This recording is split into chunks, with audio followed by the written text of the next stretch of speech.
Hey everybody, welcome back. We are looking at the black M20 cards today. Still holding our mythic top 1000 rank. Basically, we're right on the fringe of it. We don't want to play too much and go on a terrible streak. We are looking pretty good as far as win streak goes. I think we've won our last 3 here, and we lost one and then won another, so we are 4 out of our last 5, which is pretty nice. Sitting at 53% win rate account-wide, which is great. However, we are looking at the black cards today, where we get into it. Antagonizing Siphon for 4. This is a sorcery card, and it deals 3 damage to any target, and you gain 3 life. So this is a lot like... I can't recall the name of it off my head. It was that vampire he was biting a dude, and it dealt 3 damage to the opponent, and you gained 3 life. But this looks like it costs more than that, but you get to pick the target, which is great, because now you can remove a creature. Example, Goblin Chain Whirl. So you're gaining life against the red deck and removing his creature, so this is great. Audacious Thief for 3. Whenever Audacious Thief attacks, you draw a card and you lose 1 life, and it's a 2/2. So that's not so bad, to be honest. I kind of like this. Fits in. I see a goblin here in the back with a dude's a pirate's head. Whoa, that looks like Santa Claus maybe. Barony Vampire for 3. This is a vampire, 3/2. That's it. Bladebrand for 2. This is an instant, and target creature gains Death Touch until end of turn, plus draw a card. So this is a lot of fun. This could go in with the Goblin Chain Whirler for a little bit to get that draw. That is great. Bright Beetle for 2. Protection from green, and then creature your opponents control can't have +1/+1 counters on them. Fuck you, Riot. Am I right? Ugh, Gruul can go to H. Blood Burglar for 2. This is another vampire.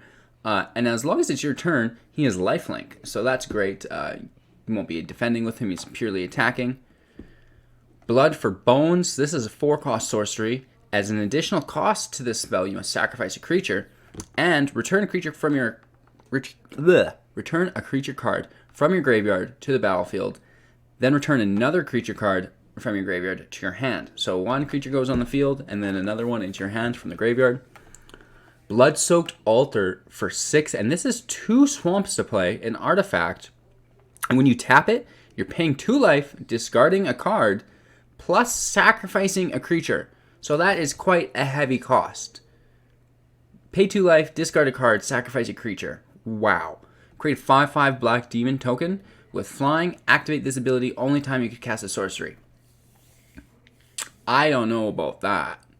I mean, a 5/5 demon's great, but is it worth paying 6 for the 5/5 demon and then having to pay 2 life, discard a card, and sacrifice a creature? That's 6 mana plus all that, and a turn.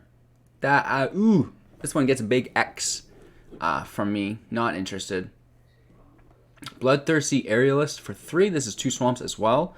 Another vampire, 2/3 with flying, and whenever you gain life, put a counter on him. Woof.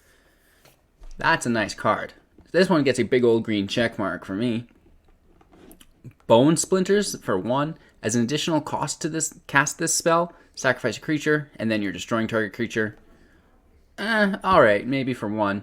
Boneclad Necromancer for 5. 2 swamps here. When he enters the battlefield, you may exile target creature card from your graveyard. If you do, create a 2/2 black zombie token creature. This works alright with the other wizard that lets your wizards trigger twice. Maybe. It's pretty expensive. 3/3, I guess. Maybe in limited, if you had a wizard limited somehow. Cavalier of Night for 5, 3 swamps. This is the Elemental Knight for black. Lifelink. Whenever it enters the battlefield, you may sacrifice another creature. When you do, destroy target creature an opponent controls. And then when he dies, return creature card with converted mana cost 3 or less from your graveyard to the battlefield. I like it, but what is up with this all self-sacrifice in this set here for black? Disfigure for 1. Target creature gets -2/-2 until end of turn. So that's great. You don't gain any life, which is good for red, for me, but maybe black would like a Moment of Craving more, right? Because it's -2/-2 and you're gaining 2 life. Dread Presence for 4.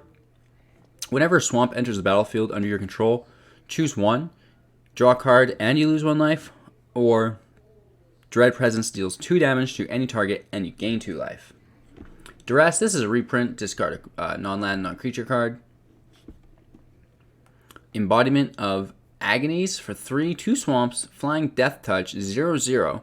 When he enters the battlefield, he does enter the battlefield with a 1/1 counter on it for each different mana cost among non-land cards in your graveyard. For example, 2 and a swamp and 1 and 2 swamps are different mana costs, even though they're 3. They're both 3, right?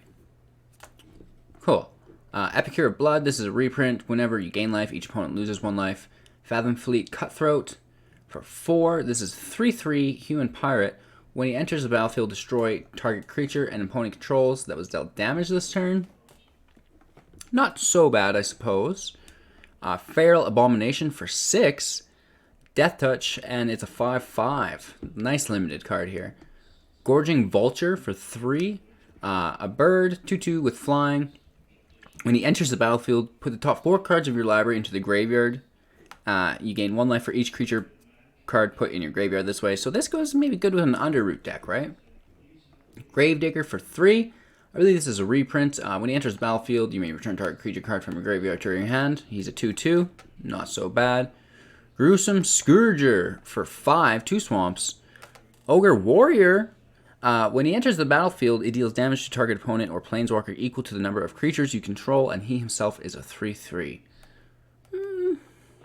Maybe not so bad, not so great, somewhere in the middle. Knight of Ebon Legion for 1. A Vampire Knight. Pay 3. He gains +3/+3 and Death Touch until end of turn. And at the beginning of your end step, if a player lost 4 or more life this turn, put a counter on him. Wow, so this is a nice black card. 2 green old check marks here. Only costs 1.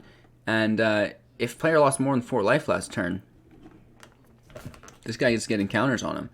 And you can just power this up for 3. So on your 3rd turn, if he goes out, right? Your 1st turn, you play your 2nd turn. And on your 3rd turn, you pay this, do your damage, and that's that. Legion's End for 2 sorcery. Exile target creature an opponent controls with converted mana cost 2 or less, and all other creatures that player controls with the same name as that creature. Then that player reveals their hand and exiles all cards with that name from their graveyard and hand. Interesting. It's too bad it's a creature, not planeswalker, you know what I mean? Legion's End, very cool. Leyline of the Void. This is our black leyline for 2 swamps. When it enters the battlefield, or when you have it in your opening hand, it starts in the battlefield free of charge, whatever. And then its ability, if card would be put into an opponent's graveyard from anywhere, exile it instead. Pretty cool. Mind Rot, this is a reprint. Target player discards 2 cards. Murderer, this is another reprint for 3, 2 swamps, destroy target creature. Noxious Grasp for 2, instant. Destroy target creature or planeswalker that's green or white. You gain 1 life. Interesting. Rotting Regisaur for 3. At the beginning of your upkeep, discard a card. 7/6 for 3. Woof. Where's the haste on this? And let's go to town. Sanitarium Skeleton for 1. Return it from your graveyard to your hand by paying 3. And it's a 2/1. Scheming Symmetry for 1. Choose 2 target players. Each of them sacrifices searches their library for a card, then shuffles their library and puts that card on top of it. So you'd have to target your opponent as well. That would be no buenos. You'd have to have something where they can't search their library. I believe one of the planeswalkers is that, so you need this in that. Sorceress of the Fang, or Sorcerer of the Fang for 2. Human Wizard, 1/3, and paying 6 and tapping deals 2 damage to target opponent or planeswalker. Pretty expensive. Sorin, Imperious Bloodlord for 3. This is a Planeswalker. His +1 ability is target creature you control gains Death Touch and Lifelink until end of turn. If it's a vampire, put a +1/+1 counter on it. You may sacrifice... Sorry, so that's his +1, and then another +1. You may sacrifice a vampire. When you do, he deals 3 damage to any target, and you gain 3 life. This is nice. So if you have a vampire that's whenever this creature dies, you can sacrifice him with his +1 here.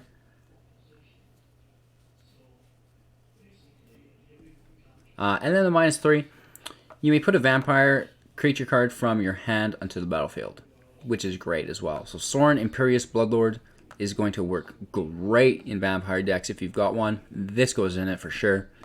Soul Savage for 3. This is a sorcery. Return 2 target creature cards from your graveyard to your hand. Thought Distortion for 6. Woof, and 2 swamps at that. This spell can't be countered. Target opponent reveals their hand. Exile all non-creature, non-land cards from that player's hand and graveyard. This absolutely destroys control decks. I like that. Screw you, Esper Control. Undead Servant for 4. This is a zombie. When he enters the battlefield, create a 2/2 black zombie creature token for each card named Undead Servant in your graveyard. So you could stack him up to the brim. Unholy Endure. Endutor? I'm not so sure. For 3, an enchantment, and when an enchanted creature dies, return that card to the battlefield under your control with a counter on it. Vampire of the Dire Moon for 1 is a 1/1 creature, Death Touch and Lifelink. I like this. Vengeful Warchief for 5. Whenever you lose life for the first time each turn, put a counter on Vengeful Warchief.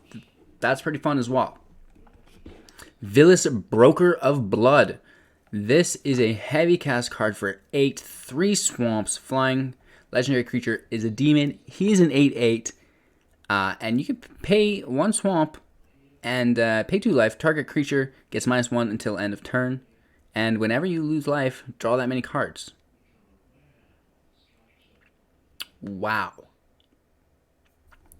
This is a beast of a card right here, ladies and gentlemen. It is expensive, but a flying 8/8. If you can put hexproof on this bad boy. Woo! Yarrick's... Oh.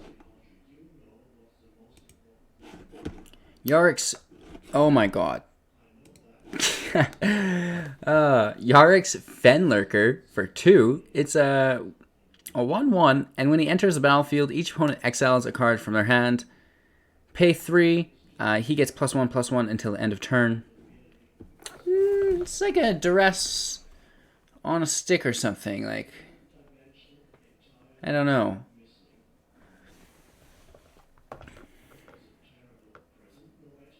It's pretty cool. They'll probably just exile a land. Could be good. That's good somewhere for sure. So those are the black cards we are going to see in M20.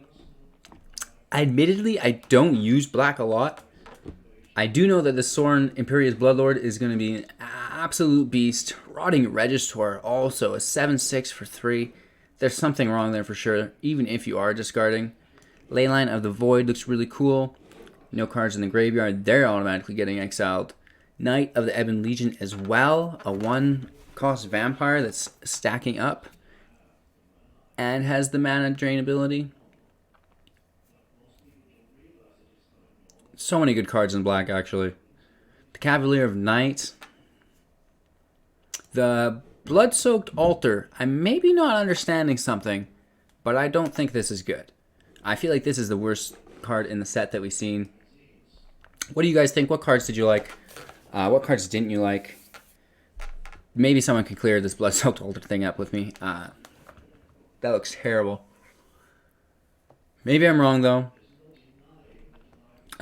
Yeah, so next we're going to be looking at the red cards, which I'm actually ultra excited about. I've been playing red a lot lately. So if you like this video, if you like the other videos, comment, let me know your thoughts, subscribe, help support the channel for free, and you'll be entered into the gems. I'm sure you've heard me say that 1,000 times. I feel like I've said it 1,000 times. I'm a broken record saying it wrong. But all that goodness, we'll see you guys next time. Have a great afternoon.